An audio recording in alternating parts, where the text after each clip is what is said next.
সুষ্ঠু নির্বাচন, অবাধ নির্বাচন হতে পারে না। এক দফা দাবিতে তারা এই মিছিল করেছিল। হ্যাঁ, ৭ই জানুয়ারি যে নির্বাচন হয়েছিল সেটি কোনোভাবে সঠিক হয়নি বলে জানিয়েছেন বিএনপির নেতা-কর্মীরা।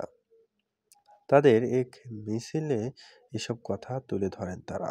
এ বিষয়ে মির্জা ফখরুল ইসলাম আলমগীর বলেন, এ সরকারের অধীনে কোনো সুষ্ঠু ও অবাধ নির্বাচন হতে পারে না।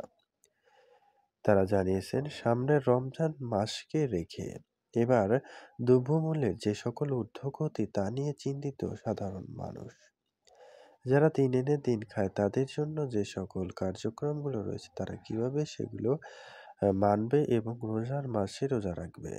যেভাবে বৃদ্ধি পাচ্ছে দ্রব্যমূল্যের লাগামহীনতা, এমনটা জানিয়েছেন বিএনপির নেতাকর্মীরা। তারা জানিয়েছেন, সবকিছুর লাগামহীন যে ঊর্ধ্বগতি সেটা কোনোভাবেই কন্ট্রোল রাখতে পারছে না সরকার। এমনটা জানিয়ে তারা ঢাকায় মিছিল ও বিক্ষোভ মিছিল করেছেন। সমাবেশে এসব কথা তুলে ধরেছেন তারা। দ্রব্যমূল্যের এইসব বিষয়গুলো তারা কিন্তু তুলে ধরতে চলেছে। প্রিয় দর্শক, বিস্তারিত ভিডিওকে কেন্দ্র করে আপনাদের কিছু বলার থাকলে অবশ্যই কমেন্ট করে লিখে জানান আপনার মূল্যবান মতামত।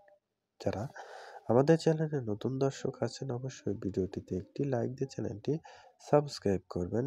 ধন্যবাদ।